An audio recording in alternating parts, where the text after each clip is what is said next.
నిన్న అసెంబ్లీలో PC Ghosh commission నివేదికను ప్రవేశపెట్టిన సందర్భంలో చాలా తీవ్రమైనటువంటి చర్చ జరిగింది. రాత్రి 1:30 వరకు ఆ చర్చ కొనసాగింది. కాళేశ్వరం విచారణలో భాగంగా పీసీ ఘోష్ ఇచ్చిన నివేదిక ఆధారంగా దీనిపైన లోతుగా విచారించడం కోసం సిబిఐకి అప్పజెప్తున్నట్టుగా ముఖ్యమంత్రి రేవంత్ రెడ్డి గారు రాత్రి ప్రకటించడం జరిగింది. అర్ధరాత్రి అంటే సిబిఐ మళ్ళీ విచారణ చేపట్టి దోషులను గుర్తించి దోషులను అరెస్టు చేసి న్యాయస్థానం ముందు నిలబెట్టే పని సిబిఐకి అప్పగించారు అన్నట్టు. సో దానికి సంబంధించినటువంటి స్టేట్మెంట్ కూడా ఒకసారి మనం ముఖ్యమంత్రి రేవంత్ రెడ్డి గారు రాత్రి చేసినటువంటి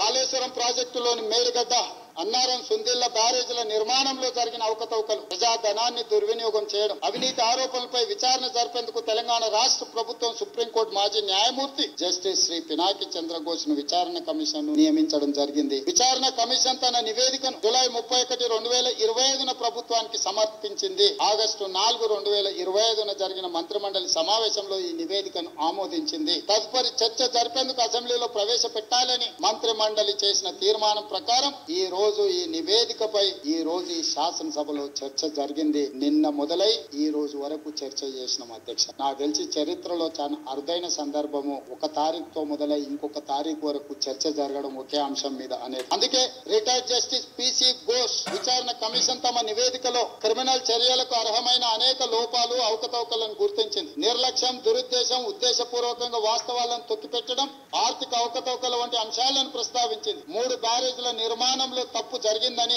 అసలు ప్లానింగ్ లేదని కమిషన్ తేల్చి చెప్పింది అధ్యక్ష. National dam safety authority NDSA నివేదిక ప్రకారం మేడిగడ్డ బ్యారేజ్ వైఫల్యానికి ప్లానింగ్, డిజైన్, క్వాలిటీ కంట్రోల్ లోపాలు కారణమని తేలింది. నాణ్యత, నిర్వహణ సరిగా లేకపోవడం వల్ల నిర్మాణంలో లోపాలు ఏర్పడ్డాయని ఎన్డీఎస్ఏ గుర్తించింది. ఈ అంశాలన్నింటిపై లోతుగా మరింత సమగ్రంగా దర్యాప్తు చేయాల్సిన అవసరాన్ని ఎన్డీఎస్ఏ విచారణ కమిషన్ నివేదికలు స్పష్టం చేశాయి. ఈ ప్రాజెక్టులో అంతర్రాష్ట్ర అంశాలు, కేంద్ర రాష్ట్ర ప్రభుత్వాలకు చెందిన వివిధ శాఖలు, ఏజెన్సీలు పాలు పంచుకున్నాయి. ప్రాజెక్టు డిజైన్, నిర్మాణం, ఫైనాన్సింగ్ లో రాప్కోస్ వంటి కేంద్ర ప్రభుత్వ రంగ సంస్థలు, పిఎఫ్సి, ఆర్ఈసి వంటి ఆర్థిక సంస్థలు పాలు పంచుకున్నందున ఈ కేసును సెంట్రల్ బ్యూరో ఆఫ్ ఇన్వెస్టిగేషన్ కి అప్పగించడం సముచితము.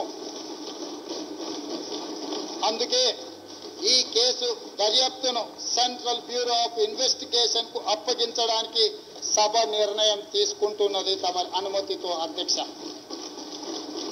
ఎన్నో రకాల అంశాలు, విచారణ అర్హమైన విషయాలు ఇందులో ఉండడం వల్ల సిబిఐ ఎంక్వైరీకి మా ప్రభుత్వం ఆదేశాలు జారీ చేయనైనది. ఈ సభ దీన్ని ఏకగ్రీవంగా ఆమోదించి సిబిఐ ఎంక్వైరీలో ఊరు, పేరు, అంచనాలు మార్చి దోచుకున్న వాళ్ళందరినీ శిక్షించడానికి అవసరమైన నిజాయితీతో కూడుకున్న విచారణ జరగాలని ఆశిస్తూ తమరి దగ్గర సెలవు తీసుకుంటున్న అధ్యక్ష. కాళేశ్వరం ప్రాజెక్టు ఇది జరిగినటువంటి నిర్ణయం. కాళేశ్వరం ఎంక్వైరీ ఏదైతే ఉందో, కాళేశ్వరంలో జరిగినటువంటి అవకతవకల పైన ఎంక్వైరీ చేయడానికి సిబిఐకి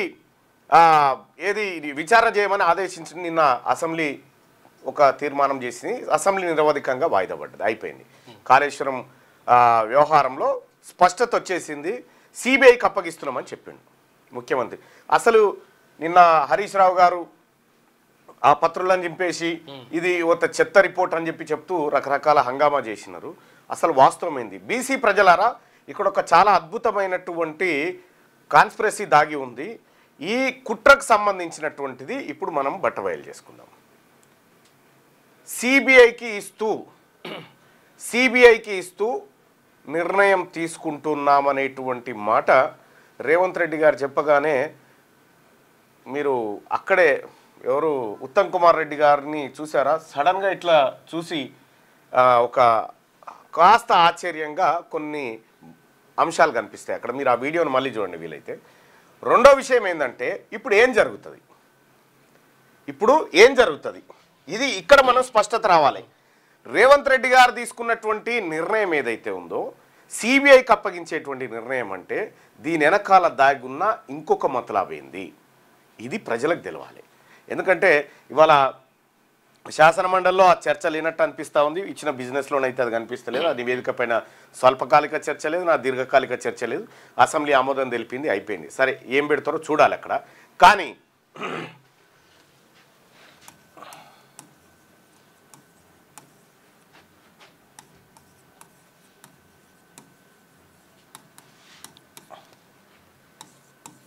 సిబిఐ ఎంక్వైరీ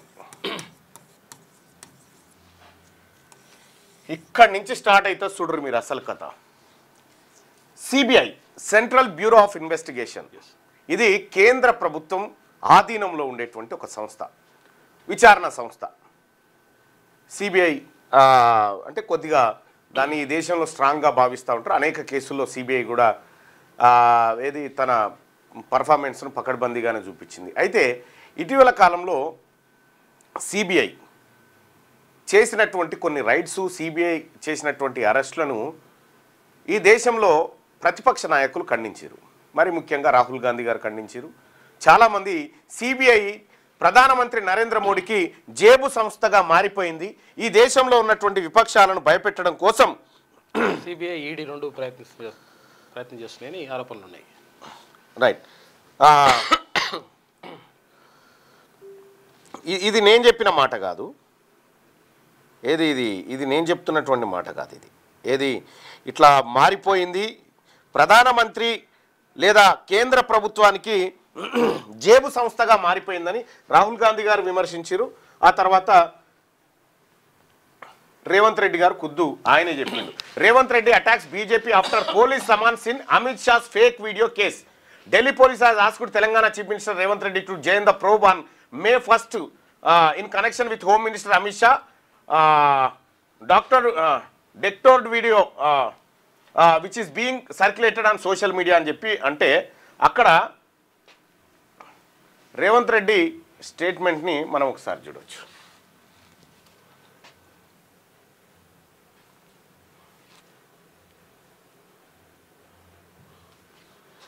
అదొకటి. ఇగో, after CBI and ED they are now using cops, Telangana CM Revanth Reddy on April 30, 2024 అన్నాడు. Telangana CM Revanth Reddy said on Monday that PM Narendra Modi and Union Minister Amit Shah who are using CBI, IT and ED to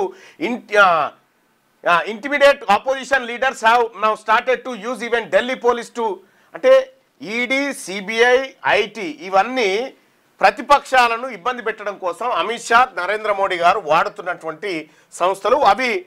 అవి నరేంద్ర మోడీ గారికి, CBI అనేది నరేంద్ర మోడీ గారికి, అమిత్ షా గారికి జేబు సంస్థ అనేటువంటి వ్యాఖ్యలు కూడా చేయడం జరిగింది. దానికి సంబంధించి ఆయన ట్వీట్ కూడా చేసిండు గతంలో.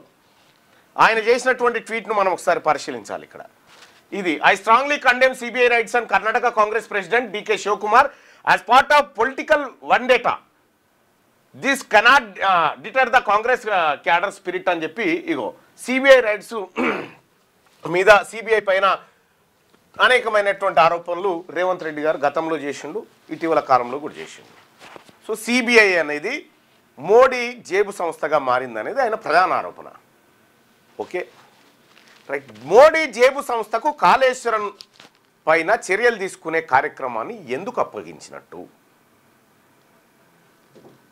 ఏం జరుగుతూ ఉంది వెనకాల, రేవంత్ రెడ్డి గారి మనసులో కార్యక్రమం ఏంది, బయట జరుగుతుంది ఏంది, ఇది కొద్దిగా ఇన్డెప్త్గా ఉంటుంది. చాలా చాకచక్యంగా పరిశీలించండి. ఏ సంస్థనైతే ప్రధానమంత్రి మోడీకి, బీజేపీకి జేబు సంస్థగా మారిపోయిందో ఆ సంస్థకు కేసీఆర్ పైన, హరీష్ రావు పైన చర్యలు తీసుకునేటువంటి కార్యక్రమాన్ని, అధికారుల పైన చర్యలు తీసుకునే కార్యక్రమాన్ని అప్పగించడం జరిగింది. అసెంబ్లీ తీర్మానం కూడా జరిగింది. సో ఇక్కడ మనం పరిశీలించాల్సిన అత్యంత కీలకమైనటువంటి అంశాన్ని మీకు ఒకసారి చెప్తా. CBI enquiry. సిబిఐ మోడీ జేబు సంస్థ అని రేవంత్ రెడ్డి గారు విమర్శించాడు.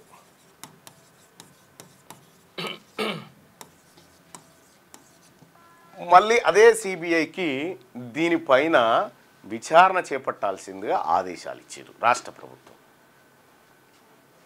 ఏంది దీని వెనకాల మతలబు? దీన్ని మనం ఏమనుకుంటున్నామంటే సాధారణంగా ఇక సిబిఐ అంటే అంటే రాష్ట్రం చేతుల్లోంచి తెలంగాణ రాష్ట్రం రేవంత్ రెడ్డి చేతుల్లోంచి బీజేపీ చేతుల్లోకి కేసీఆర్, హరీష్ రావు, కాళేశ్వరం భవిష్యత్తు వెళ్ళిపోయింది.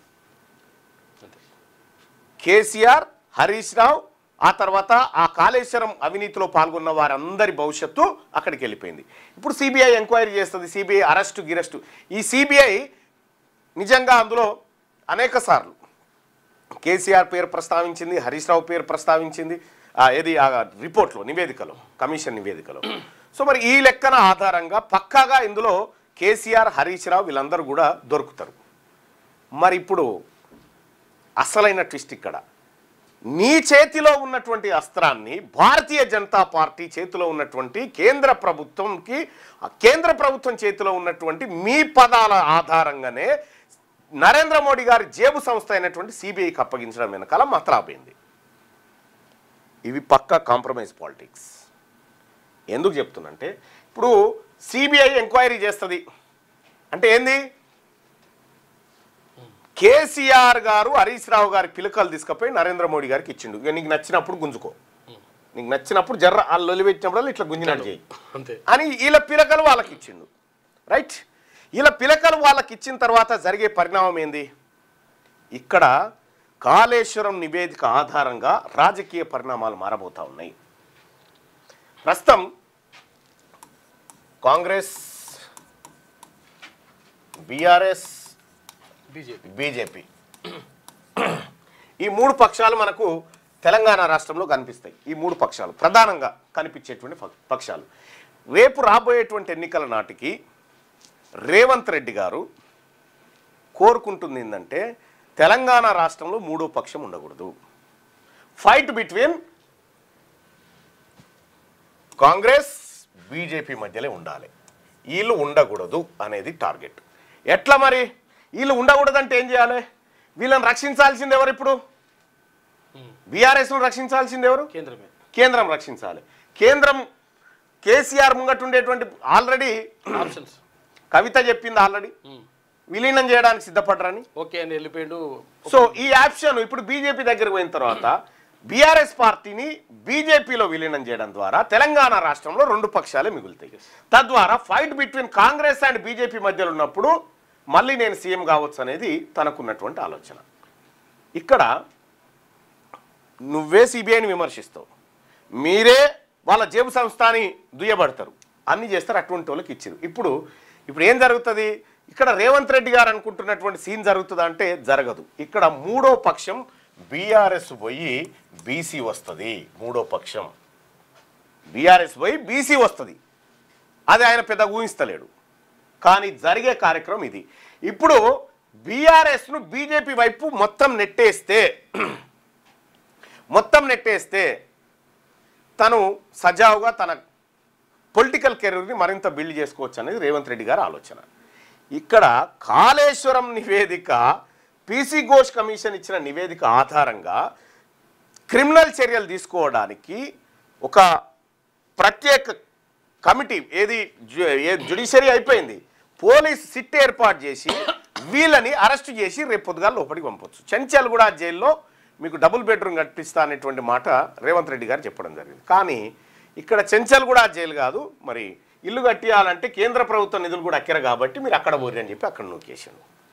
చాలా అత్యంత చాకచక్యంగా రేపు రాబోయేటువంటి రాజకీయ అవసరాల కోసం ఈ నివేదికను అటువైపు నెట్టేసినట్టుగా స్పష్టంగా కనిపిస్తూ ఉంది. సిబిఐకి ఎందుకంటే నీ చేతిలో ఉండేటువంటి, మీరు ముఖ్యమంత్రి కాబట్టి మీ చేతిలో ఇక్కడ ఉన్న విచారణ సంస్థలన్నీ మీ చేతిలో ఉంటాయి. మీరు తలుచుకుంటే రేపు పొద్దుగాల వీళ్ళిద్దరు గుంజుకపోయి లోపల వారేయచ్చు. కానీ అది చేయకుండా నరేంద్ర మోడీ గారి చేతికి ఇలా జుట్టు అందించినవే. దాని అర్థమైంది, నరేంద్ర మోడీ గారికి కావాల్సిన పని అంతా రేవంత్ రెడ్డి గారు ఎట్లా చక్కబెట్టి చేస్తా ఉన్నాడు ఇక్కడ. ఇది చాలామంది కాంగ్రెస్ నాయకులకు కూడా అర్థం కానటువంటి విషయం ఏం జరుగుతుంది అనేది. నువ్వు సిబిఐ మంచిది కాదని నువ్వే అంటూ మంచిది కాని దానికే మీరు విచారణ చేయమని చెప్పడం అంటే నరేంద్ర మోడీ గారికి వీళ్ళ జుట్లు అందజేసి మీకు నచ్చింది చేసుకోరు సార్, మీకు ఎప్పుడు అవసరం ఉంటే అప్పుడు పిలక బీకినట్టు చేయరి, వాళ్ళు కలుపుతావా వస్తామంటే కలుపుతా సార్, ఏముంది సార్ నేను చూసుకుంటా సార్, కలుపుతా సార్ అని వాళ్ళకి అయిపోతుంది. కలిపినా కలుపుతారు, మొత్తం నిర్వీర్యమన్నా అయిపోరు అని చెప్తారు. ఇది జరిగేటువంటి కథ. అందుకోసమే భారతీయ జనతా పార్టీ ఇటీవల కాలంలో తెలంగాణ రాష్ట్రంలో చాలా చాకచక్యంగా వ్యవహారాలు చేస్తూ ఉంది.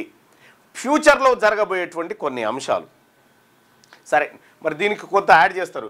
మొన్న బండి సంజయ్ గారు ఆ తర్వాత కేటీఆర్ గారు ఇద్దరు కలిసి ఇద్దరు మాట్లాడుకున్నారు, అలాయ్ బలాయ్ అనుకున్నారంటే అది కాకపోవచ్చు. కానీ అంటే వీళ్ళిద్దరికి తెలిసేంత సీన్ ఉండదు. తెలిస్తే మోడీ, అమిత్ షా, కేసీఆర్కు మాత్రమే. వీళ్ళిద్దరి దాకా కూడా ఆ వ్యవహారం తేనియరు. కాబట్టి రేపటి రాజకీయ పరిణామాలు అవసరమైతే ఇప్పుడు నరేంద్ర మోడీ గారి ఆశీస్సులు రేవంత్ రెడ్డి గారికి కూడా దక్కుతాయి అవసరమైతే. ఇన్ని రాజకీయ పరిణామాలు దీని వెనకాల ఉన్నాయి. కేసీఆర్ను హరీష్ రావును లోపటేయడం అనేది రేవంత్ రెడ్డి ఇంటెన్షన్ కాదు. దాన్ని ఆసరాగా తీసుకొని వీళ్ళని రాజకీయంగా ఖతం చేసి తన రాజకీయంగా మరింత ముందుకు పోవడానికి రేవంత్ రెడ్డి గారు వేస్తున్న స్కెచ్చే ఈ సిబిఐ ఎంక్వైరీ. ఇది నా అభిప్రాయం. నా అభిప్రాయంతో ఏకీభవిస్తున్నారో విమర్శిస్తున్నారో నేను కూడా తెలుసుకోవాలి కదా. మీ అభిప్రాయాన్ని తెలియజేయండి. అది నా అభిప్రాయం. ఇప్పుడు వీళ్ళని లోపడేయడం వల్ల ప్రత్యేక సానుభూతి వీళ్ళకి తప్ప ఇంకొకటి లేదు. కానీ వీళ్ళని వాళ్ళ చేత వేయించి వాళ్ళ ద్వారా లబ్ధి పొందాలనేది ఒక వ్యూహం, ఒక ఎత్తుగడ. ఒకసారి మీరు ఇప్పటిదాకా వీడియోని ఒకసారి చూస్తారా?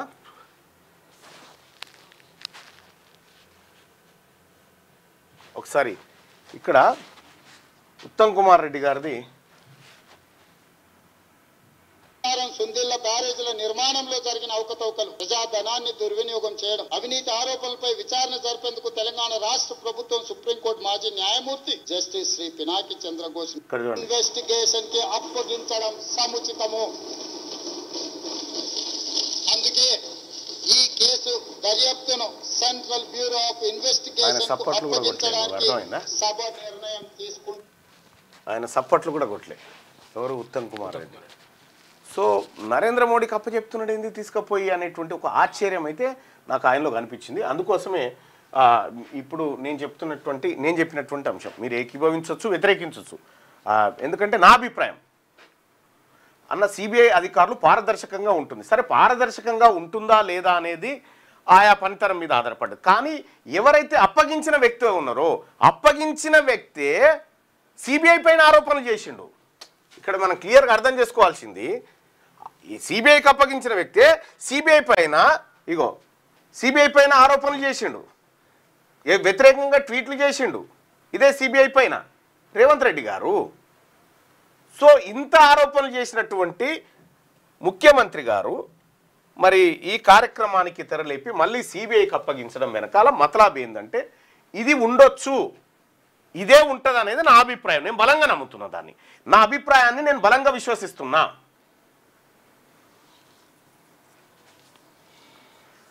సార్ మీ అభిప్రాయం కూడా మీరు తెలియజేయండి. ఇక్కడ కాళేశ్వరం నివేదిక మీద చర్చ జరుగుతూ ఉంది కదా ప్రజలారా. ఎంత దుర్మార్గం అంటే ఇప్పుడు నెక్స్ట్ సబ్జెక్టుగా అది తీసుకొస్తా మీ ముంగటికి. నెక్స్ట్ సబ్జెక్టుగా తీసుకొస్తా. ఈ కాంగ్రెస్, ఈ బీజేపీ, ఈ బీఆర్ఎస్ ఆడుతున్నటువంటి దొంగ నాటకాలు వీటన్నిటిని ఒక్కసారి ఇప్పుడు మీతో మాట్లాడుతూ ఇప్పుడు దాదాపు 1000 మంది అభిప్రాయం చూద్దాం. 174% మంది దీంతో ఏకీభవిస్తున్నాం అనేటువంటి మాట చెప్పారు. Thank you so much. ఇదే జరగబోయేది. ఈ వెనకాలన్నటువంటి కుట్రను మనం పసిగట్టకపోతే మనం రాజకీయాలు చేయలేము. ఈ వెనకాలన్నటువంటి కుట్రలను బీసీలు పసిగట్టాలి, ఎస్సీ ఎస్టీలు వీళ్ళు పసిగట్టాలి ఏం జరుగుతూ ఉంది అనేటువంటి అంశాన్ని. ఇక ఆయన కోర్టుకు పోయి మరి ఏంది మళ్ళీ వీళ్ళు కోర్టుకు పోయారంటే ఇది ముందనుకున్నటువంటి వ్యవహారంలో భాగమే. ఇప్పుడు ఈజీగా తప్పించుకోవచ్చు. ఎవరు? కేసీఆర్, ఆ తర్వాత హరీష్ రావు అధికారులు ఇప్పుడు ఈజీగా తప్పించుకోవచ్చు నరేంద్ర మోడీ గారి దగ్గర నుంచి. వాళ్ళకి కావాల్సిందేంది? నరేంద్ర మోడీ గారికి ఈ రాష్ట్రంలో బలంగా ఎదగాలి, ఈ రాష్ట్రంలో ధీటైన ప్రతిపక్షంగా ఉండాలి, లేదంటే అధికార పక్షంగా మారాలి. ఇదే కదా వాళ్ళకి కావాల్సింది. ఈ కేసు అందిస్తూ ఉంటే ఇంకేం కావాలి? ఇదే జరిగే కార్యక్రమం అంతా.